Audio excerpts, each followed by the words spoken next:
अस्सलाम वालेकुम जी। खैरुन्निसा इनका नाम है। खैरुन्निसा, आप कैसे पहुंची यहाँ पे? मैं कैसे पहुंची? मेरी शादी हुई थी बहनोई के साथ। आपकी बहनोई के साथ शादी आपकी थी? 8 बच्चे थे उनके। आपकी जो बहन के बच्चे थे वो कितने बड़े थे?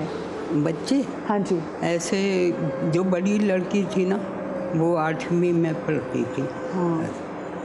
3 लड़कियां थी, 5 लड़के। 5 लड़के, सबको पाला पढ़ाया, सब कुछ करा। रातों को सिलाइयाँ करती थी।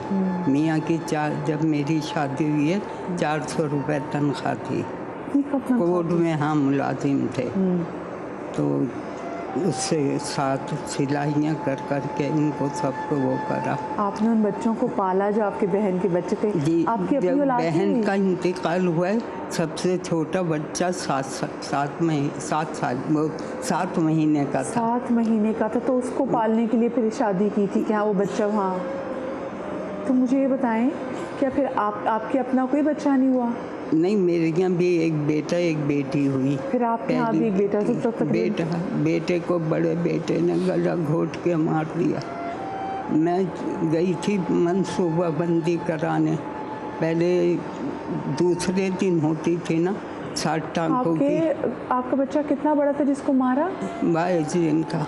22 दिन का बच्चा? मैं दूसरे दिन पैदा हुआ ना, दूसरे दिन चली गई थी। हाँ। मनसूबाबंदी कराने। हाँ। तो जब मैं आई हूँ ना, तो उसको एक दिन पहले गला घोटा था। उसकी हालत बहुत ख़राब थी। मेरे आने के बाद उसका इंतकाल हो गया। तो जिसने गला घोटा था उसकी उम्र क्या थी? वो ऐसा था 10-11 साल का। वो 10-11 साल का बच्चा था। उसने आगे उनने क्या हमारे बस तो पता नहीं क्या सोचा क्या नहीं सोचा। वो तो पुलिस को भी नहीं बताया होगा कि घर के बच्चे ने मारा। तो आपको ये नहीं हुआ कि मैं तो इन बच्चों को इतना मैं पाल रही हूँ, मेरी बहन के बच्चे ने मेरा बच्चा ही मार दिया? फिर भी मैंने उनके साथ कुछ बुरा नहीं किया। जब भी अल्लाह ने मुझे ये सिला दिया कि मैं इतनी अच्छी जगह बैठी हूँ। जब भी बेटी का फ़ोन आता था मेरी लड़ाई होती थी। जो आपकी सगी बेटी थी? जी। हाँ। वो हैदराबाद में। हाँ। वो इस बेटी ने सिखाया ना, कोई बात ना थी। बेटी ने सिखाया, उस पर लड़ाई होती थी। कभी सोफ़ा उठा के मारता था, कभी कुर्सी। एक दिन तो यह भी पेट्रोल महंगा नहीं हुआ था। हाँ। तो बोतलों में पेट्रोल रखते हैं स्कूटर वाले डालने के लिए। वो पूरी बोतल मेरे पे डालती कि ये यूँ नहीं मरेगी, इसे जला के मारूंगा। वो बच्चे को आपने पर आपके सौतेले बेटे ने? जी।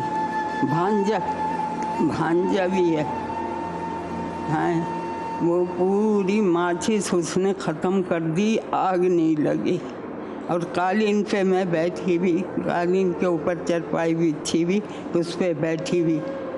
पूरी माचिस उनने ख़त्म कर दी, आग नहीं लगी। ये अल्लाह का करम है। तो बस यही होता रहा। मैं किचन में गई, वो पकौड़े तल रही थी दही बड़े के। उसने क्या करा, वो तलने वाला नहीं होता। हाँ। वो मेरे यहाँ ऐसा मारा, ये कमरे में था, धमाका जैसे हुआ। हाँ। तो वो समझा इन्होंने मेरी बीवी को मारा। उनने आके एक क्या न दो मुझे पकड़ के और कोमन में फेंका। कोमन में फेंक के और मेरे पे बैठ के दे चांटे। आपके बेटे ने दे चांटे मारे मेरे। अब मैं फिर रोई, इतना रोई मैं, इतनी रोई कि हमारा L1 है और सामने K है, वो वहाँ पे एक रहती हैं। तो वो बाहर निकली, कह रही हैं कहाँ से आवाज़ आ रही है, ये रमज़ान रोज़े का टाइम है, कौन रो रहा है ऐसा। तो फिर मोहल्ले वालों ने बताया जो देखते रहते थे कि ऐसे। वो जो मार रहा होता था आपका बेटा, जिसको आपने बेटे की तरह पाला सौतेला, वो रोज़े से होता था? हाँ, वो भी रोज़े से होता था। और वो जिसने आपको मारा उसका भी रोज़ा होता था? तो ये दोनों रोज़े की हालत में, और आप भी इस वक्त रोज़ा रखती जब ये इफ्तारी बनाए? मैं पूरे रोज़े रखती हूँ, एक नहीं छोड़। तो वो उन दोनों ने रोज़े की हालत में आपको मारा? जी। मतलब उनको उसको ये भी नहीं होता था कि रमज़ान है, इफ्तितार का वक्त होने वाला है और हम रोज़े से हैं? नहीं, जिसको मारे वो भी रोज़ेदार है। बस वो ये कहती थी ये कुछ नहीं करेगा, अब जो करना है मैंने करना है बहू। उसने ये कर रखे, क्योंकि बहुत मारा है, बहुत लड़ाइयाँ हुई हैं, मैं कभी निकली नहीं अपने घर से। अब के मैंने सोच लिया सब यहाँ रहना बेकार है, मैंने कहा यहाँ से अब चले जा। तो उन्होंने मुझे बुलाया, वो पड़ोसन है, उन्होंने बुलाया, कहेंगी क्या होता है।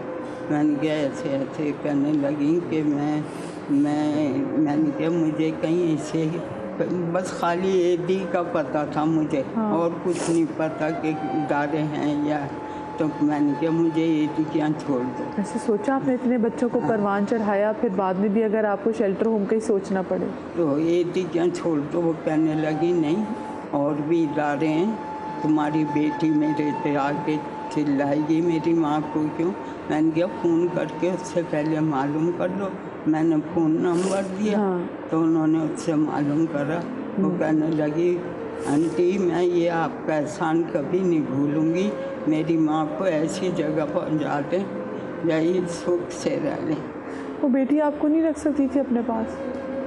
नहीं, मैं उनने कहा मैं भी नहीं रख सकती, क्योंकि जो जाम भी आके गई हुई है ना, वहाँ मेरी बेटी भी आके गई हुई है मेरे भाई के घर। और बड़ी बेटी बहन की बेटी भी है वहाँ, वो जिठानी है, ये देवरानी है। तो उसमें तो गैर तो आपका कोई भी नहीं था उसमें? नहीं, तो वो बेटी बड़ी नहीं चाहती ना कि मैं आऊँ वहाँ पे। फिर आपको उन्होंने राब्ता के बेटी फातिमा से? बेटी ने इजाज़त दी तो फिर वो मुझे लेके आई। तो अम्मी गई हुई थी इस्लामाबाद, तो फिर वो काशिफ भाई कहने लगे अम्मी गई हुई हैं, जब वो आ जाएंगी तो आप वो, तो फिर हम क्या के गए थे कि ईद के बाद आएंगे, हम रमज़ान में आए थे। तो फिर हम मेरा यहाँ हो गया, अब सुकून है, आराम है। अच्छा, यहाँ वैसे ना माएँ हैं बहुत, लेकिन वो माएँ इनको अम्मी कहती हैं। बस ये अल्लाह ने अम्मी क्यों कहती हैं? और जब ये यहाँ पर आई थी इनकी हालत क्या थी? और बहुत सारी यहाँ पर और माएँ हैं, और एक इन माँ ने सब अच्छे घरों से हैं।